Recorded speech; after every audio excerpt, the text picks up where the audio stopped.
નમસ્કાર મારા વહાલા ગુજરાતી મિત્રો, અલગ ધણી સાહિત્ય ચેનલમાં અર્જુન ડાભી આપનું સ્વાગત કરે છે. તો આજે આપણે વાત કરીશું કે પાપનો બાપ કોણ છે અને પાપ કોણ કરાવે છે. તો એક પંડિતની કથા છે કે પંડિતને એના દીકરાને કાશી વિશ્વવિદ્યાલયમાં કર્મકાંડના અભ્યાસ માટે મોકલ્યો અને એ છોકરો 3 વર્ષ સુધી કાશીમાં ભણ્યો અને 4થા વર્ષે એ છોકરો ઘરે આવ્યો. ઘરે આવીને એના બાપુજી તો ખુશ હતા કે મારો છોકરો કાશી ભણીને આવ્યો છે. તો સાંજે બાપ દીકરો બંને બેઠા. પછી ત્યારે એના બાપુજીએ કહ્યું, બેટા તું બધું ભણી લીધું? કે હા બાપુ, મેં બધું જ ભણી લીધું. તો કે મારે તને એક પ્રશ્ન પૂછ્યો, એનો જવાબ તું મને આપીશ? તો દીકરો કે બાપુ, એક નહીં 2 પ્રશ્ન પૂછો, તમારે જે પૂછવું હોય એ પૂછો. ત્યારે બાપુજીએ કહ્યું કે બેટા, પાપનો બાપ કોણ છે? છોકરો કે બાપુજી, આવું તો અમારા ક્યાંય ભણવા આવ્યું જ નથી. તો બાપુજી કે તને ભણ્યું શું? કે તો છોકરાએ નક્કી કર્યું કે હું તમને સવારે જવાબ આપીશ. આ છોકરો આખી રાત મનોમંથન કરવા માંડ્યો. રાત્રે એને નીંદર પણ નથી આવી. આખી રાત એ જાગ્યો જ છે અને એને નક્કી કે પાપનો બાપ કોણ હોઈ શકે. ત્યારે પછી સવારે એના પિતાજીને કહ્યું કે પિતાજી જુઓ, હું પાછો કાશી જઉં છું અને જ્યાં સુધી મને આ વાતનો જવાબ નહીં મળે ત્યાં સુધી હું ઘરે નહીં આવું. તો પિતાજી કહે વાંધો નહીં. હવે આ છોકરો સવારે કાશી જવા માટે ફરી પાછો નીકળી ગયો. તો ચાલતા એને એક દિવસ એવું બન્યું કે એક નગર આવ્યું અને ત્યાં આને બહુ જ તરસ લાગેલી. બપોરનો સમય પણ થઈ ગયેલો અને ભૂખ પણ લાગેલી અને તરસ પણ લાગેલી. તો છોકરાએ જો કે કોઈનું ઘર ખોલું, કોઈનું ઘરનું બારણું ખખડાવું અને કોઈ મને પાણી પી દે તો એનો આભાર માનીને આગળ નીકળી જાઉં. પણ ત્યાં એને એક દરવાજો એને ખખડાવ્યો અને અંદરથી એક સુંદર કન્યા બહાર નીકળી. તો એને દરવાજો ખોલ્યો અને પૂછે કે તમે કોણ છો? કે હું વટે માર્ગું છું. કેમ દરવાજો ખખડાયો? કે મને તરસ લાગી છે, મને થોડું તમે પાણી પીવડાવશો? તો પેલી કન્યા કે મને કંઈ વાંધો નથી. એને ઘરમાંથી પાણી લાવી દીધું. ઓલા બ્રાહ્મણના દીકરાએ પાણી પીધું છે અને પાણી પીને પછી પૂછ્યું કે તમે કોણ છો, તમે કઈ જ્ઞાતિના છો? ત્યારે પેલી જે પાણી પાવાવાળી કન્યા હતી એને કીધું કે તમારે પાણી પીધા પહેલાં પૂછી લેવું જોઈએ કે હું કોણ છું. ત્યારે એને કીધું કે હું વેશ્યા છું. તો પેલો કે અરે મેં વેશ્યા ને તમારા હાથનું મેં પાણી પી લીધું. તો પેલી કે તમારે પહેલાં જ્ઞાતિ જાતિ પૂછીને પાણી પીવું જોઈએ ને. તો પછી પેલીએ પ્રશ્ન કર્યો કે તમે કોણ છો? તો એને કીધું હું એક બ્રાહ્મણ છું અને હું કાશીમાં મેં અભ્યાસ કરેલો છે, પણ મારા બાપુજીએ મને એક પ્રશ્ન પૂછેલો હતો કે પાપનો બાપ કોણ, અને એ જવાબ શોધવા માટે હું ફરી કાશી જઈ રહ્યો છું. ત્યારે જે પેલી પાણી પાવાવાળી જે કન્યા હતી, જે સ્ત્રી હતી, એને કહ્યું કે આનો જવાબ તો હું તમને આપી દઉં. તો પહેલાંને લાલચ જાગી કે કાશીમાં જવું એના કરતાં અહીંયા જ જવાબ મળી જાય તો મારે કાશી જવાનો ધક્કો મટી જાય. પછી એને કીધું કે તમે હવે આવા છો તમે ઘરમાં આવો. એટલે પહેલો કે તમે વેશ્યાનું કામ કરો છો અને તમે નીચ કોટીના કહેવાઓ અને હું બ્રાહ્મણનો દીકરો છું, હું તમારા ઘરમાં ન આવી શકું. પણ પહેલી કહે તમારે જાણવું હોય તો ઘરમાં આવવું જ પડશે. પણ કે ના, તમારા ઘરમાં મારાથી દાખલ ના થવાય. તો પહેલીએ કહ્યું એક કામ કરો, જો તમે મારા ઘરમાં આવો ને તો હું તમને 5 સોના મોર આપી દઉં. હવે બ્રાહ્મણના દીકરાને તો થઈ ગયું, કંઈ કોણ જોઈ રહ્યું છે, લાવને એના ઘરમાં જ ઘૂસી જવું. તો 5 સોના મોરની લાલચે આ બ્રાહ્મણનો દીકરો વેશ્યાના ઘરમાં ઘૂસી ગયો. અને ત્યાં જઈને પછી બેઠો એટલે પહેલીએ કહ્યું કે જુઓ, જમવાનો ટાઈમ થઈ ગયો છે, એટલે તમે હું રસોઈ બનાવું, તમે જમી લો, પછી હું તમને જવાબ આપું. પેલો કે હું તમારા હાથનું ના જમી શકું, તમે તો આમ છો ને તમે તો તેમ છો, તમે તો વેશ્યાનો ધંધો કરો છો ને, અમે તો ઊંચ કોટીના બ્રાહ્મણ કહેવાય ને તમે નીચ, તમારો ધંધો નીચનો કહેવાય, અમે તમારા ત્યાં ના જમી શકીએ. અમારા સત્યનું શું, અમારા નિયમોનું શું, બધું બતાવવા માંડ્યો.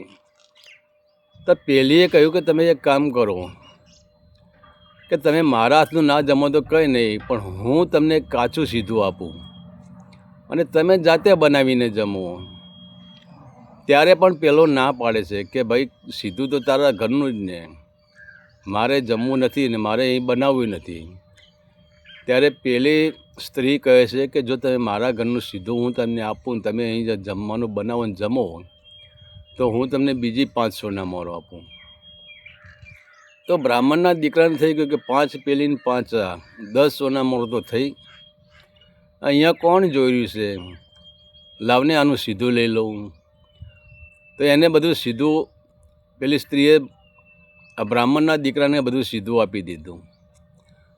અને જ્યાં એ રસોઈ બનાવવા બેઠો ત્યાં પાછી પેલી મલકાતી પેલી વેશ્યા ગઈ અને એને પૂછ્યું, એને કહ્યું કે તમે એક કામ કરો, તમે ખોટી મહેનત કરશો નહીં, મને સારી એવી રસોઈ બનાવતા આવડે છે અને હું સારી એવી રસોઈ તમને બની આપું. પહેલો કે બ્રાહ્મણનો દીકરો કે મારા તમારા હાથનું બનાવેલું મારાથી જમાય જ નહીં. ત્યારે પેલી કહે છે કે તમે એક કામ કરો ને, હું બીજી 5 સોના મોરો તમને આપું, પણ હું મારા હાથે બનાવું ને તમે જમી લો. તો પેલા બ્રાહ્મણના દીકરાને થઈ ગયું કે અહીંયા કોણ જોઈ રહ્યું છે, ભલે એ બનાવે, આમ તો મેં એના ઘરનું પાણી તો પીધું છે, એના ઘરમાં આવી ગયો છું અને એ રસોઈ બનાવશે ને તો મને શું વાંધો છે, અહીં કોણ જોઈ રહ્યું છે. તો કે વાંધો નહીં, તમે રસોઈ બનાવી દો. હવે પેલી વેશ્યાએ રસોઈ બનાવી દીધી છે. રસોઈનો થાળ એ બ્રાહ્મણના દીકરા, જે પંડિત આપણે કહીએ, એને આગળ મૂકી દીધો છે. જે ધર્મમાં માનવાવાળો હતો, જે નીતિ નિયમો માનવાવાળો હતો, જે ઊંચ નીચના ભેદભાવ રાખવાવાળો હતો, પોતે જ્ઞાની શું એવો એના અહંકાર હતો. પછી ત્યાં બરાબર થાળ પીરસાઈ ગયો છે. પહેલાંને આસન પાથરી દીધું છે પેલીએ. પછી કે હવે તમે જમવા બેસી જાઓ. તો એ ભાઈ જમવા બેસે છે બ્રાહ્મણ. અને પછી પેલીએ કહ્યું તમે હવે એક કામ કરો, એક કામ બાકી રહી ગયું. કે શું કરું? કે મેં રસોઈ બનાવી છે, કેટલા પ્રેમથી મેં રસોઈ બનાવી છે તમારા માટે, અને જો હું તમને મારા હાથે ખવડાવું ને તો મને સંતોષ થઈ જાય. તો પેલો કે તું હવે ખવડાવવાની વાત તો કરીશ જ નહીં. કેમ કે ભલે રસોઈ તે બનાવી, પણ તારા હાથ અપવિત્ર હોય અને હું અપવિત્ર હાથથી ભોજન લઈ શકું નહીં, હું બ્રાહ્મણનો દીકરો છું. અને તો પેલીએ કહ્યું તમે એક કામ કરો, હું નહીં ધોઈને સ્વસ્થ થઈને આવું. અને એ પોતે એ કન્યા નાહવા માટે ગઈ, નહીં ધોઈને નવા કપડાં પહેરીને સ્વચ્છ થઈને આવીને પછી કે બોલો હવે હું તમને જમાડું.